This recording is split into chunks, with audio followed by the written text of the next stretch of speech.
கர்த்தருடைய பரிசுத்த நாமத்திற்கு மகிமை உண்டாவதாக. இன்றைக்கு 35வது காணொளி செய்தியாக இந்த செய்தி பதிவு செய்யப்பட்டு உங்களுடைய பார்வைக்கு அனுப்பப்படுகிறது. பிரியமானவர்களே, இன்றைக்கு அநேகர் புலம்பிக் கொண்டிருப்பது அல்லது அநேகர் பிதற்றிக் கொண்டிருப்பது அல்லது அநேகர் பல நேரத்தில் பலரிடத்தில் சொல்லி சொல்லி சொல்லி ஆதங்கப்படுகிறது. என்ன தெரியுமா? அவன் நல்லா இருக்கிறானே, இவன் நல்லா இருக்கிறானே, என் வாழ்க்கை இப்படி இருக்குதே, என் பிள்ளைங்களுடைய வாழ்க்கை இப்படி இருக்குதே, ஊரில் இருக்கிறவங்க எல்லாரும் நல்லா இருக்கிறாங்க, வீடு இருக்குது, நல்ல வருமானம் இருக்குது, சொத்து இருக்குது, பாரு அவங்க குடும்பம் எவ்வளோ மகிழ்ச்சியாக சந்தோஷமாக சமைச்சு நல்லா சாப்பிட்றாங்க, என் குடும்பத்தில் அப்படி ஒரு சந்தோஷம் இல்லை, சமாதானம் இல்லை, நிம்மதி இல்லை, என் பிள்ளைங்கெல்லாம் தனித்தனியாக பிரிஞ்சு கிடக்குறாங்க அப்படின்னு சொல்லி நிறைய பேர் புலம்புகிறாங்க. நிறைய பேர் புலம்புகிறாங்க. நான் உங்களிடத்துல கேட்குறேன், ஏன் இப்படி புலம்புறீங்க? மற்றவங்க எல்லாம் நல்லா இருக்கும்போது நீங்க ஏன் நல்லா இல்லை?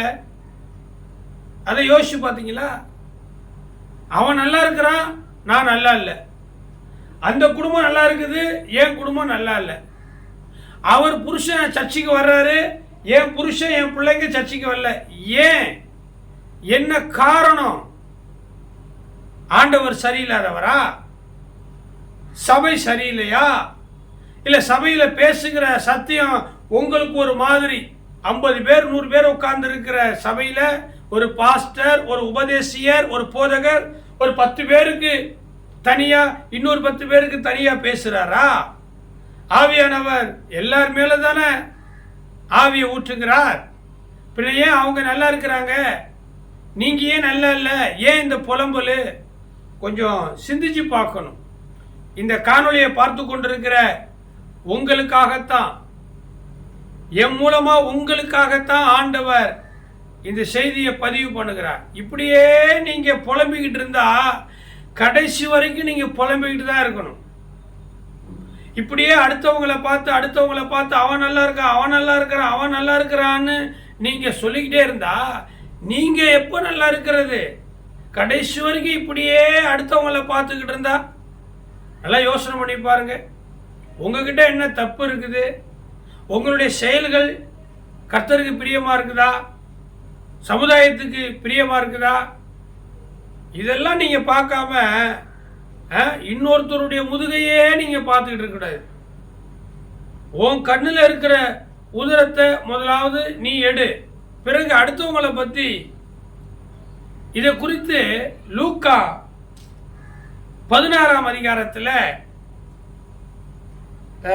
19வது வசனத்திலிருந்து 31வது வசனம் வரைக்கும் இருக்குது. என்ன தெரியுமா? ஐஸ்வர்யம் உள்ள ஒரு மனுஷன் ஒரு ஊர்ல இருந்தான். ஐஸ்வர்யம் உள்ள நல்ல பணக்காரன், நல்ல ஆடம்பரமான செல்வ வாழ்க்கை வாழுகிற ஒரு பணக்காரன். அவன் ஒரு ஊர்ல இருந்தான். அவன் உலகத்துல அவன் வாழ்ந்த நாட்களில் எல்லாம் சம்பிரதாயமா மனம் போன போக்கில், கால் போன போக்கில் இஷ்டமா வாழ்ந்தான். ஒரு கஷ்டத்தையும் அவன் அனுபவிக்கல. எந்த விதமான நன்மை காரியங்களையும் செய்யறதுக்கு அவனால் முடியல. பணம், சில மனுஷர்களை பணம் பாடாப்படுத்துது, கண்ணு மூக்கே தெரியாது. ஆமா, பணம் வந்துட்டா சொந்தக்காரங்க யாரு தெரியாது, பெத்தவங்க யாரு தெரியாது, சபை யாரு, பாஸ்டர் யாரு, தெய்வம் யாருன்னு தெரியாது. எல்லாம் பணத்தாலே சாதிச்சிடலாம். அதிகாரத்தாலே சாதிச்சிடலாம் அப்படின்னு அவங்க சில பேர் மேட்டுமையாக இருப்பாங்க. அப்படிப்பட்ட மனுஷங்க இருக்கிறாங்க. எல்லா பணக்காரர்களும் அல்ல, நிறைய பணக்காரங்க தாழ்மையாக இருக்கிறாங்க. இந்த புதுசாக பணத்தை பார்த்தவன், புதுசாக ஆடம்பர சொகுசு வாழ்க்கையை வாழ்கிறதுக்கான வாய்ப்பு கிடைச்சவங்களாம் பாருங்க, ரொம்ப ஆடாத ஆட்டமெல்லாம் ஆடுவாங்க. அப்படிதான் இந்த லூக்கா 16ஆம் அதிகாரத்தில் ஐஸ்வர்யமுள்ள ஒரு மனுஷன் இருந்தால் அவன் இரத்தாம்பரமும் விலையேற பெற்ற வஸ்திரமும் தரித்து அனுதினமும் சம்பிரதாயமாய் வாழ்ந்து கொண்டிருந்தான். வாழுங்க, வேண்டான்னு சொல்லுங்க, நல்லா வாழுங்க. உங்ககிட்ட பணம் இருக்குது, வீடு இருக்குது, பதவி இருக்குது, அரசியல் செல்வாக்கு இருக்குது, நல்லா வாழுங்க. ஆனால் அதே நேரத்தில் உயிரோடு இருக்கிற நாட்களில் நன்மைகள் தானம் தர்மம் செய்ய மறவாது இருங்க. இவன் ஒரு நாள் செத்து போயிட்டான். அதே ஊர்ல ஐஸ்வர்யவான் வாழ்ந்த அதே ஊர்ல லாசரு அப்படிங்கிற ஒரு பேர் கொண்ட மனுஷனு செத்து போயிட்டான். மரணம் நல்லவனுக்கு வரும், கெட்டவனுக்கு வரும், நீதிமானுக்கும் வரும், அநீதிமானுக்கும் வரும். பாவம் செய்தவனுக்கும் மரணம் வரும், பரிசுத்தமா இல்றவனுக்கும் வரும். ஏழைக்கு வரும், பணக்காரனுக்கு வரும், படித்தவனுக்கு வரும், படிக்காதவனுக்கு வரும். இந்து, முஸ்லீம், கிறிஸ்டியன், சின்னவங்க பெரியவங்கலாம் மரணத்துக்கு வித்தியாசம் இல்லை. அது வர வேண்டிய நேரத்தில், வர வேண்டிய விதத்தில் அது வந்துதான் சேரும். மரணத்தை காணாமல் உயிரோடு இருப்பவன் யார் என்று சங்கீதத்திலையும் வாசிக்கிறோம். பாருங்க, ரெண்டு பேருமே செத்துடுறாங்க. ஐஸ்வர்யவான் அனுதினமும் சம்பிரதாயமாய் வாழ்ந்தவனு செத்துடுறான். லாசரு அவன் வியாதிப்பட்டு அவனு போராடி அவனும் செத்துடுறான். இப்ப பாருங்க, வேதத்துல வெளிப்படுத்தின புஸ்தகத்துல இப்படி எழுதியிருக்குது, மரித்தோராகிய சிறியோரையும் பெரியோரையும் தேவனுக்கு முன்பாக நிற்க கண்டேன். நாம மரித்த பிறகு நாம எங்க போவோம்? நியாய தீர்ப்பு நமக்கு கொடுக்கப்பட வேண்டிய அந்த இடத்துக்கு போவோம்.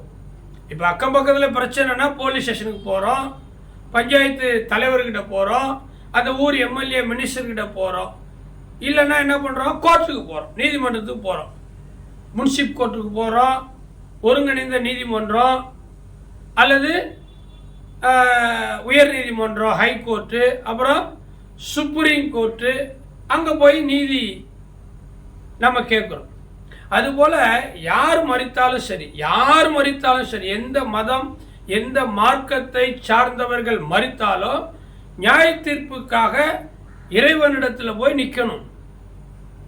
ஆமாம், அப்போ இறைவன் என்ன செய்வார்? இந்த ஜீவ புஸ்தகம், ஞாபக புஸ்தகம் இதையெல்லாம் எடுத்து எடுத்து எடுத்து எடுத்து பார்ப்பார். பார்த்து பார்த்து பார்த்து பூமியில் வாழ்ந்த நாட்களில் நம்ம என்ன நல்லது செஞ்சுருக்கிறோம், நல்ல எது தீமை செஞ்சுருக்கிறோம், இதெல்லாம் அலசி ஆராய்ந்து பார்த்து அதுக்கு தகுந்தது மாதிரி நரகமா சொர்க்கமா, அது வரைக்கும் அந்த பேரடைஸ் பரதீஸில் நியாயம் விசாரிக்கிற வரைக்கும் ஒருத்தனுடைய குணத்தை நாடி, குற்றம் நாடி, அவற்றுள் மிகை நாடி மிக்க கொலல் அப்படின்னு திருவள்ளுவர் சொல்லியிருக்கிறார். ஆண்டவர் பாருங்க, இந்த பூமியில உயிரோடு வாழ்ந்த நாட்களில் நம்முடைய கிரியை எப்படி இருக்கிறது? ஆடம்பரமா, அகம்பாவமா, ஆண்டவரை தேடாம, ஆராதனைக்கு போகாம, பணம் இருக்குது, பைக் இருக்குது, கார் இருக்குது, அழகு இருக்குது, நல்ல வசதி வாய்ப்பு இருக்குது, ஃப்ரெண்ட்ஸ் இருக்கிறாங்க, இளம் ரத்தம், யாருக்கும் கீழ்ப்படின்னு அவசியம் கிடையாது, பாக்கெட்டில் பணம், கையில் மோதிரம், நல்ல செயின், 4 தலைமுறைக்கு சொத்து, எப்படியோ பணம் வந்துக்கிட்டே இருக்குது. நம்ம யாருக்கும் கீழ்ப்படியணும், யாருக்கு நம்ம அடிமையாக இருக்கணும்? நான் வச்சதுதான் சட்டம், எப்போ வேணாலும் எழுந்திருப்பேன், எப்போ வேணாலும் வீட்டுக்கு வருவேன், மனைவி கேட்க முடியாது, புருஷன் கேட்க முடியாது, தாய் தகப்பெல்லாம் என்னை கேட்கறதுக்கு அதிகாரமே கிடையாது, நான் உழைச்சி சம்பாதிச்ச என் பணத்தில் தான் அவங்களுக்கு நான் கொடுக்குறேன். இப்படியெல்லாம் நிறைய பேர் இருக்கிறாங்க. யாராக வேண்டுமானாலே இருந்தாலும் சரி, தேவன் நியாயத்தில் கொண்டு வந்து நிறுத்துவார். வாலிபனே, சகோதரனே, சகோதரியே, இந்த கோபம், இந்த முறுமுறுப்பு இதெல்லாம் இந்த பூலோகத்தில் இருக்கிற வரைக்கும் தான். படைத்த பிரம்மன் படைப்பின் காரணராகிய கர்த்தரிடத்துல போய் நின்னுட்டினா உன் ஆத்துமா எங்க போகணும்னு அவர் தான் முடிவு பண்ணணும். சார் நான் எம்எல்ஏ சார், நான் மினிஸ்டர், என்கிட்ட 5 தலைமுறைக்கு சொத்து இருக்குது, ஒருத்தனை வான்னா வருவான், போனா போவான், ஊரில் நான் தான் பெரியாளு, பிஷப், கார்டினல், ரெவரண்டு, டாக்டரு, 10 சபை இருக்குது, எல்லாத்தையும் கூட்டி சேர்த்தா 20,000 30,000 ஆத்துமாக்க இருக்கிறாங்க. நான் சொன்னா என் ஜனங்கள்லாம் என்ன வேணாலும் செய்வாங்க. உண்மைதான். போதக பிதாக்களே, பேராயர்களே, விசுவாச பிள்ளைகளே, யாராக இருந்தாலும் சரி, நீங்க சொல்றதெல்லாம் வாஸ்தவம் தான், உண்மைதான். எல்லா செல்வாக்கும் உங்களுக்கு இருக்குது. God bless you. நன்றி, வாழ்த்துக்கள். ஆனா இதெல்லாம் பூலோகத்துல தான் செல்லுபடியாகும். சட்டத்துக்கு முன் அனைவரும் சமம். சட்டம் தன்னுடைய கடமையை செய்யும்னு சொல்றாங்களே, அதுபோல பரலோகத்துல ஒரு சட்டம் இருக்குது, நியாயப்பிரமாணம் இல்லையா? நீங்க ஆண்டவர்கிட்ட போய் நின்னுட்டீங்கன்னா நோ பார்ஷியாலிட்டி, பட்சபாதம் இல்லை. நீங்க பூமியில எவ்வளவு செல்வாக்குடையவர்களாக வேணாலும் இருங்க, இல்ல பூமியில நீங்க ஒண்ணுமே இல்லாம பரதேசியா கூட இருங்க. ஆண்டவருக்கு முன்னாடி நாம நிற்கும்போது அவர் நம்மை குறித்து எழுதுகிற தீர்ப்பு எப்படி இருக்கும்? இந்த பூலோகத்தில் நாம நடந்துகிற விதத்தை, நம்முடைய செய்கை, நம்முடைய கிரியை, அதை வைத்துதான். இந்த மனுஷன் ஐஸ்வர்யா செத்து போயிட்டு நரகத்துக்கு போயிடுறானா. லாசருங்கிற ஏழை வியாதியால மரித்து அவன் பரலோகத்துல ஆபிரகாமுடைய மடியில ஜாலியா இருக்கிறானா பாருங்க. சரி இருக்கட்டும். இப்போ நரகத்துல போன அந்த ஐஸ்வர்யவான் ஒரு சொட்டு தண்ணி கூட இல்லாம ஆத்துமா குளிராம எரிச்சலோடு வேதனைப்படுறான். நரகம் மிகுந்த வேதனை. இன்னைக்கு கூட பூலோகத்திலேயே அநேகர் நரக வேதனை அனுபவிக்கிறாங்க. ஆமா, பூலோகத்துல கூட நரக வேதனை அனுபவிக்கிறாங்க. இன்னும் நரகத்துக்கு போகல. ஏன் யோசிக்கணும்ல? ஏன் நீங்க பூலோகத்திலேயே சந்தோஷத்தை அனுபவிக்க முடியல? நீங்க செய்த பாவம், அக்கிரமம் பெருகுது. தேவன் ஈவாய் கொடுத்த ரட்சிப்ப, மனம் திரும்புதல, ஞானஸ்தானத்தை, பரிசுத்தத்தை, அந்நிய பாஷைய, அபிஷேகத்தை, வேத வாசிப்ப, உபவாசத்தை, சபை கூடி வருதல, ஒழுக்கத்தை, இது எல்லாம் மதிக்கல. அதனால பூலோகமே சில பேருக்கு நரலோகமா தெரியுது. ஆமா, நீதிமொழிகள்ல சொல்லுது, ஒரு சண்டைக்காரியோடு வீட்டில மூலையில உட்கார்ந்து இருக்கிறதை பார்க்கலாம் வனாந்தரத்துல குடியிருப்பது நல்லது. சே, ஏண்டா நான் இந்த பொம்பளைய கல்யாணம் பண்ணேன், ஏன் இந்த புருஷனுக்கு நான் வாக்கப்பட்டேன்? நரக வேதனை. குடிச்சிட்டு தினம் தினம் தினம் என்னை சித்திரவதை பண்றானே. நிறைய தாய்மார்கள் புலம்புறாங்க. இன்னைக்கு நிறைய பேர் தங்களுடைய வாழ்க்கைய கெடுத்து கொள்றாங்க. உயிரோடு இருக்கிற நாளெல்லாம் நாம எப்படி இருக்கணும் அதை செய்யறது இல்லை.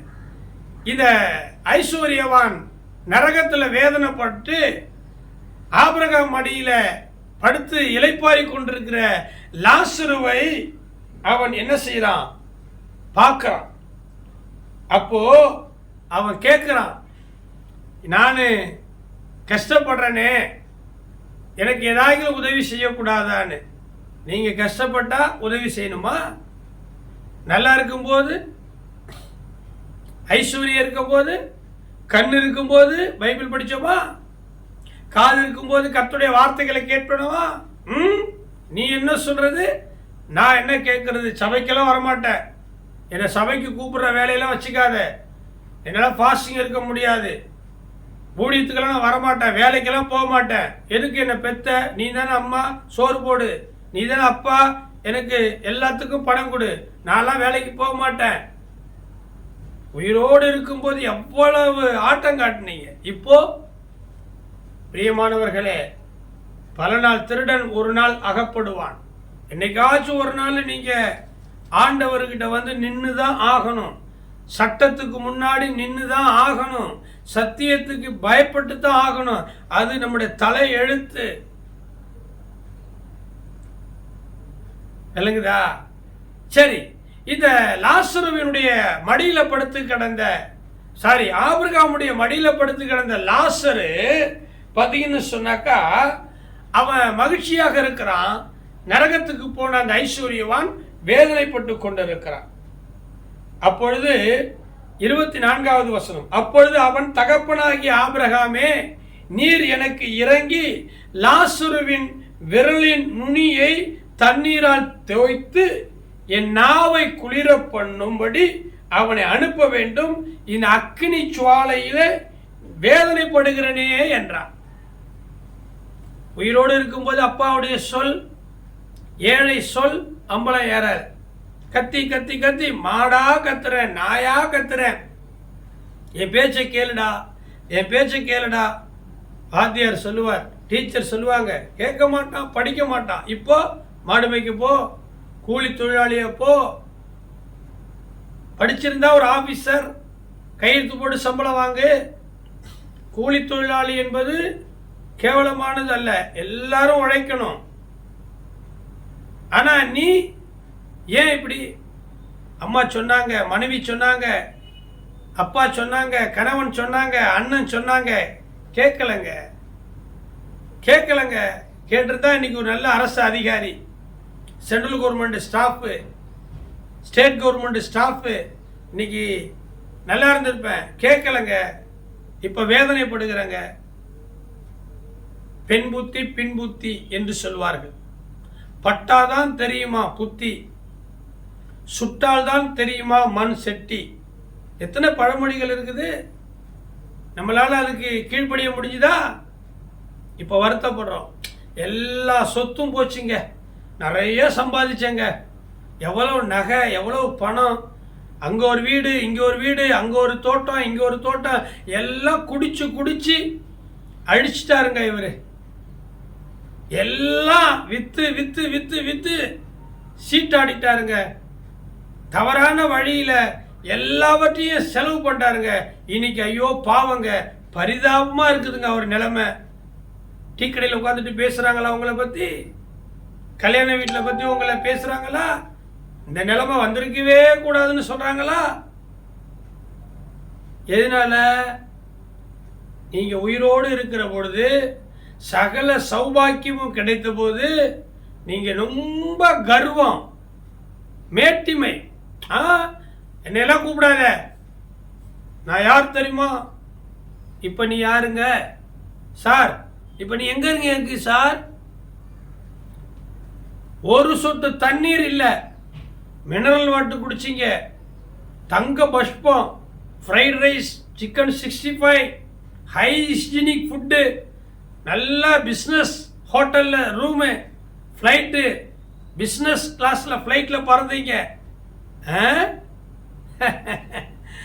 நான்லாம் சாதாரண ஹோட்டலில் சாப்பிட மாட்டேன் பிரதர், 5 ஸ்டார் ஹோட்டலில் தான் காலையில் பிரேக்ஃபாஸ்ட். ஆமாம், என்ன நீங்கள் இந்த ட்ரெஸ் எல்லாம் போடுறீங்க, 100 ரூபாய் 200 ரூபாய் இந்த ட்ரெஸ்ஸு. நான் போட்டிருக்க ட்ரெஸ்ஸு விலை என்ன தெரியுமா? 10,000 ரூபாய். என் செருப்பு விலை, என் ஷூ விலை. இப்போ ஒரு சொட்டு தண்ணி இல்லாமல் கஷ்டப்படுறீங்க. ஆடாதடா ஆடாதடா மனுஷா. புரியல? அதுக்கு அந்த வசனத்தில் சொல்றாங்க பாருங்களேன். அதற்கு ஆபிரகாம், மகனே, நீ பூமியில் உயிரோடு இருக்கும் காலத்தில் உன் நன்மைகளை அனுபவித்தாய், லாசருவும் அப்படியே தீமைகளை அனுபவித்தான், அதை நினைத்துக்கொள். இப்பொழுது லாசரு தேற்றப்படுகிறான், நீயோ வேதனைப்படுகிறாய். அவன் நல்லா இருக்கான், அவன் நல்லா இருக்கான், அவன் பொண்டாட்டிய பாரு, அவன் பிள்ளைய பாரு, எப்படி ஒழுக்கமா நல்லா கோயிலுக்கு போறாங்க, ஆராதிக்கிறாங்க, ஒரு சீரட்டு குடிக்கிறது கிடையாது, ஒரு பீடி குடிக்கிறது கிடையாது, எனக்குன்னு வந்து வாட்ச் இருக்குது. குடிகார பிள்ளை சொல்றீங்கல்ல, ஏன்? பிள்ளையை நடத்த வேண்டிய வழியில நடத்தி அவன் முதிர் வயதிலும் விழாது இருப்பான். அப்பாவும் பிள்ளையும் ஒரே சாராய கடையில் டீ குடிக்கிறீங்க. இதில் வர பெருமை. ஒரு குவார்டர் வாங்கி ஒரு ஆஃப் வாங்கி நான் பாதி என் மகன் பாதி குடிப்போம். நீ ஒரு அப்பா. என் புள்ள எனக்கு நேராக பீடி குடிக்க மாட்டான், நான் இருக்கிறேன்னு கொஞ்சம் மறைவாய் போய் குடிக்கிறான். இது சொல்றது நீ ஒரு அப்ப. வெக்கமா இல்லை? எங்க அப்பாலாம் அப்பா பயப்படுவேன். எங்க அப்பாவுக்கு எங்க அப்பா உள்ள வந்தா நான் வெளியில போயிடுவேன். எங்க அப்பா கூட உட்காந்து சாப்பிட்றதுக்கு பயப்படுவேன். எங்க அக்கா தங்கச்சிக்கெல்லாம் என்னை திட்டுவாங்க, டேய் அவர் உனக்கு அப்பாவா மாமனா? ஏன்னா மாமன் மருமக மாதிரி அவர் வந்தா நீ போயிடுற. பயம் எங்க அப்பாவுக்கு. ஆமா, பயங்கரமான கோபம். ஒரே பிள்ளை தான், செல்ல பிள்ளை தான். ஆனா அப்பாவுக்கு பயம். அப்பாவுக்கு முன்னாடி நாங்க தப்பு பண்ண முடியாது. அப்பேற்பட்ட பிள்ளைகளாகிய நாங்களே சில நேரத்தில் பாவத்தில் விழுந்து வாழ்க்கையை கெடுத்துக்கிட்டு கிருபையுள்ள இயேசுவின் கண்கள் எங்க மேல பட்டதுனால இன்னைக்கு உங்களுக்கு ஒரு பிரசங்கம் பண்ணுகிற அளவுக்கு ஒரு ஊழியக்காரனாய் வளர்ந்துருக்கிறேன். ஆமா, உங்க அப்பா பயங்கரமான கோபக்காரன்.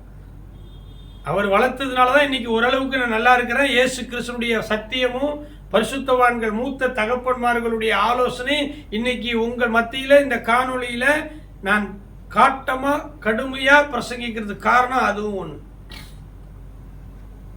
நீங்க எப்படி வளர்க்குறீங்க உங்க பிள்ளைய? இவன் தேற்றப்படுகிறான், இன்னொரு மனிதன் வேதனைப்படுகிறான்.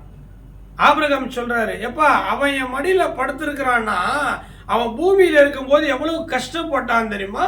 இன்னைக்கு அவன் காரு பங்களா கணவன் மனைவி நகை பணம் நல்லா செல்வாக்கா இருக்கிறான்னா அவன் கஷ்டப்பட்டான். நீ திரிஞ்ச ஊரா ஊதாரித்தனமா அப்பாவுடைய பணத்தை வாங்கிட்டு மிரட்டிக்கிட்டு நீ குடிச்சு வெறிச்சு இன்னைக்கு ஒன்றும் இல்லாமல் நிற்கிற. அதுக்கு நான் என்னப்பா பண்ண முடியும்? அவன் செய்த நன்மை, அவன் செய்த தர்மம். நீ 10 காசு கூட தர்மம் பண்ண மாட்ட. குடிக்கிறதுக்கு 1000 ரூபாய் செலவு பண்ணுவேன், ஆண்டவருடைய ஊழியத்துக்கு கொடுக்க மாட்டேன், அல்லது ஏழைங்களுக்கு கொடுக்க மாட்டேன், தர்மம் பண்ண மாட்டேன். பொண்டாட்டிக்கு ஒரு 100 ரூபாய்க்கு கறி வாங்கி கொடுக்க மாட்டேன். ஆனால் நீ சாராய கடையில் அநேகருக்கு சிக்கன் 65 வாங்கி கொடுத்துட்டு குடிச்சிட்டு வெறிச்சிட்டு வருவேன். ஆனால் இவன் அப்படி கிடையாது. இவன் உழைச்சான், கஷ்டப்பட்டான், சேர்த்து வச்சான், இன்னைக்கு நல்ல வாழ்க்கை வாழ்றான். அவன் தேற்றப்படுகிறான், நீ வேதனைப்படுகிற. யார் தப்பு? ஏன் தப்பா? நீ கடவுளை குறை சொல்ற. கடவுளே உனக்கு கண் இல்லையா, காது இல்லையா, நான் இப்படி வேதனைப்படுறேன்னு. யார் தப்பு? மரியாள் தன்னை விட்டு எடுபடாத நல்ல பங்கை தெரிந்து கொள்வதற்கு ஆண்டுடைய பாதத்தில் உட்கார்ந்திருந்தா. அவளுக்கு தேவை தன்னை விட்டு எடுபடாத நல்ல பங்கை இயேசுவின் பாதத்தில் உட்கார்ந்து இயேசுவோடு கூட பேசி பேசி தெரிஞ்சுக்கணும்னு விரும்பினா உட்கார்ந்தா வெற்றி பெற்றா. மார்த்தாள் பற்பல வேலைகளை செய்து கவலைப்பட்டா. யாரு காரணம்? யார் மேல தப்பு? மார்த்தாள் மேல தப்பா, மரியாள் மேல தப்பா? ஆண்டவர் சொன்னாரு, நீயோ மார்த்தாலே மார்த்தாலே நீயோ அநேக வேலைகளை செய்து பற்பல வேலைகளை செய்து நீ கவலைப்படுற. இப்ப கவலைப்பட்டு என்ன பண்ண போற? வாலிப வயசுல ஊர் சுத்தின, வெதண்டாவாதமா பேசின, முறுமுறுத்த, எதிர்த்த, இப்ப ரத்தமெல்லாம் சுண்டி போச்சு. இப்ப நீ இன்னொருத்தர கையை எதிர்பார்த்து தான் வாழணும். தலை விதி, ஒண்ணும் பண்ண முடியாது. அவன் தேற்றப்படுகிறான்னா அவன் பூமியில் இருக்கும் போது எவ்வளவு கஷ்டப்பட்டான், தீமைகளை அனுபவித்தான். நீ சட்ட அந்த கிரேஸ் அயன் பண்ணது கூட வரக்கூடாது. ஏசி போட்டிருக்குதா சர்ச்சில்? நல்ல குஷன் சேர் இருக்குதா? நல்ல விசாலமான தளவாடங்கள் இருக்குதா? அப்போதான் நான் சர்ச்சுக்கு வருவேன். இந்த ஓலை குடிசையிலாம் நான் வந்து உட்காந்து ஆராதிக்க மாட்டேன். ஆமா, நான் என் ஊர்ல இருக்கிற சர்ச்சு, என் தெருவில் இருக்கிற சபைக்கெல்லாம் நான் போக மாட்டேன். இதெல்லாம் சபையா? இவரெல்லாம் ஒரு பாஸ்டரா? சும்மா தீப்பெட்டி சைஸ்ல ஒரு சர்ச்சு வச்சிருக்கிறாரு ஹவுசிங் போர்டில். இதுல போய் நான் உட்காருவேன்னா நான் ஷெட்யூல் கவர்மெண்ட் ஸ்டாஃபு, என் பேரு என் புகழ் நான் அப்படி ஆக்கும் இப்படி ஆக்கும். இந்த சபையில போய் நான் உட்கார்ந்தா என் மதிப்பு என்ன? அப்படியெல்லாம் நீங்க சொன்னீங்களே, நான் குத்தி காமிக்கல. உலகத்துல நடக்கிறது நாங்க பார்க்கிறோம். இயேசு எங்களுக்கு இதையெல்லாம் தெரியப்படுத்துறார். அந்த வெளிப்பாடு தான் இந்த வசனம். நீ தேற்றப்படுகிறான், நீயோ வேதனைப்படுகிறாய். பிரியமானவர்களே, இன்னைக்கு நீங்க வேதனைப்படுவது எதனால? அதை யோசிங்க, சிந்திங்க,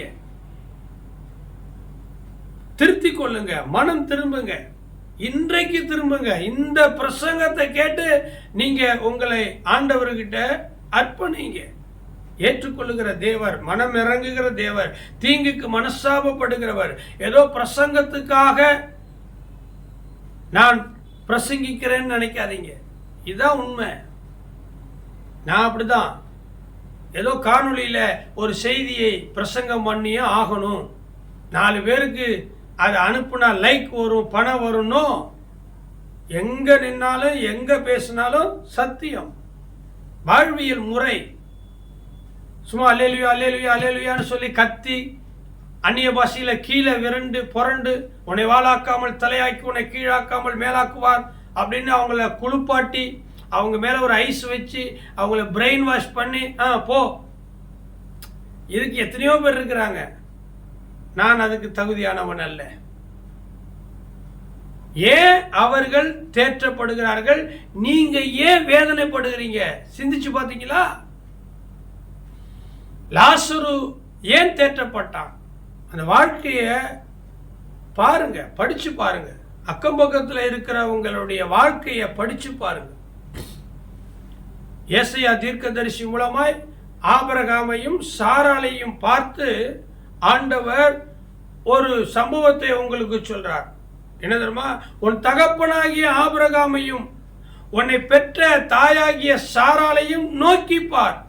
அவர்கள் தனி ஒருவராய் இருக்கும்போது அவர்களை அழைத்து அவர்களை ஆசீர்வதித்து அவர்களை பெருகவே பெருக பண்ணு. ஆபிரகாம் சீமான், சாராள் சீமாட்டி, நகை வெள்ளி பொண்ணு ஆடு மாடு மிருகங்கள் வேலைக்காரர்கள் நிறைய இருந்துச்சு. ஒரு காலத்துல பரதேசியாக படுக்கிறதுக்கு இடம், உடுத்துறதுக்கு உடை, திங்கிறதுக்கு சாப்பாடு இல்லாதபடிக்கு தேராகு மரித்த பிற்பாடு நடு தெருவில் ஆபிராம், சாரா, லோத்து 3 பேரும் எங்க போறதுன்னு கூட தெரியாம தவித்து கொண்டு நின்னாங்க. ஆதியாகமம் 11ஆம் அதிகாரம் கடைசி வசனத்துல, ஆதியாகமம் 12ஆம் அதிகாரத்துல முதல் வசனத்துல சொல்லுகிறது, கர்த்தர் ஆபிரகாமுக்கு தரிசனமாகி நான் காண்பிக்கிற தேசத்துக்கு போ, அங்க உன்னை பெரிய ஜாதியாக்கி உன் பேரை பெருமைப்படுத்துவேன், நீ ஆசீர்வாதமாய் இருப்பாய் என்றார். கர்த்தர் சொன்ன சொல்லை அப்படியே கேட்டு கீழ்ப்படிந்து லோத்து அழைச்சிக்கிட்டு மனைவி சாராயை அழைச்சிக்கிட்டு அவர் போனார். கர்த்தர் என்ன சொன்னாரோ அதற்கு கீழ்ப்படிந்து ஆபிரகாம் போனார். இன்னைக்கு சீமான் எலியேசர் போய் சொல்றார் லாபான் வீட்டில், என்னுடைய எஜமான் சீமானா இருக்கிறான், கர்த்தர் அவரை ஆசீர்வதித்திருக்கிறார். உங்களை பத்தி சொல்ல முடியுதா? அவன் பையன் சொல்றானா, எங்க அப்பா குடிச்சு குடிச்சு குடிச்சியே தான் வாழ்க்கையும் கெடுத்துக்கிட்டாரு, எங்க அம்மா வாழ்க்கையும் கெடுத்துட்டாரு, சொத்தெல்லாம் அழிச்சிட்டாரு, இன்னைக்கு நான் நடுத்தருவில் நிக்கிறேன். உன் பிள்ளை சொல்றான். ஏன் பிரதர், ஏன் சிஸ்டர்? ஆபிரகாம நல்லா வச்ச ஆண்டவர் ஏன் உங்களை நல்லா வைக்கல? ஆபிரகாமுடைய மனைவிய ஜீவனுள்ளோருக்கெல்லாம் தாயாக சொன்ன ஆண்டவர் ஏன் லோத்து மனைவிய சொல்லல? உப்பு தூணா மாறி போனா? ஊர்ல இருக்கிறவங்க பொண்டாட்டியெல்லாம் புத்திசாலியா இருக்கிறாங்க, நல்ல கெட்டிக்காரியா இருக்கிறாங்க சொல்றீங்கல்ல, ஏன் ஓ மனைவி வாயாடி? ஏன் எத்தனை புடவைக்கு போனாலும் விலை உயர்ந்த புடவை எடுத்துடணும், கண்டது கடியதெல்லாம் வாங்கி லோட் பண்ணணும். எல்லாம் யோசிக்கணுங்க பிரதர். சர்ச்சுக்கு போயிட்டா மட்டும் நீ பெரிய பணக்கார ஆயிடுவியோ? பைபிள் எடுத்துட்டா நீ பெரிய கோடீஸ்வரர் ஆயிடுவியோ? நோ, கர்த்தருக்கு கீழ்ப்படியணும். ஆபிரகாம் பரதேசி தான், படுக்கிறதுக்கு இடம் இல்லை, நடு தெருவில் நின்னவர் ஆபிரகாம். பைபிளை படிங்க, நல்ல சத்தியம் போதிக்கிற ஊழியக்காரங்கிட்ட போய் உங்க வாழ்க்கையை சொல்லி, ஏன் என் வாழ்க்கை இப்படி இருக்குது ஐயா, என்ன கேளுங்க. இல்லைனாக்கா முழங்கால் படியிட்டு முக்காடு போட்டு கையை வைத்து கண்ணீரோடு பாரத்தோடு ஜெபம் பண்ணுங்க. நீங்களும் தேற்றப்படுவீர்கள். அடுத்தவங்களை பார்த்து பார்த்து ஆயாசப்படாதீங்க, பொறுமாதீங்க. அவன் நல்லா இருக்கிறான், அவன் நல்லா இருக்கிறான், அவன் நல்லா இருக்கிறான், நல்லா தான் இருப்பான். அவன் சமூக சேவை செய்யறான், தானம் தர்மம் பண்றான், இறைவனை தொழுது கொள்ளுகிறான். நீ கெடுக்கிறிய. யாரை கெடுக்கலாம், யாரை சண்டை வளர்க்கலாம், யாருக்கு விரோதமா மந்திரம் பண்ணலாம், யாருக்கு சூனியம் பண்ணலாம், யாரை போட்டு கொடுக்கலாம். இதே பொழப்பா போச்சு. இது செய்யலன்னா உங்களுக்கு தூக்கமே வராது. பிரியமானவர்களே, கர்த்தருடைய வார்த்தையின்படி கேளுங்க. லாசருவோ தேற்றப்படுகிறான், ஐசுவரியவானோ வேதனைப்படுகிறான். நீங்க தேற்றப்பட வேண்டுமா, வேதனைப்பட வேண்டுமா? உங்க கையில தான் ஆண்டவரே பொறுப்பை கொடுத்திருக்கிறார். உன் வாழ்க்கை உன் கையில இல்ல? ஆமாங்க, என் கையில தான் என் ஆண்டவர் கொடுத்திருக்கிறார்.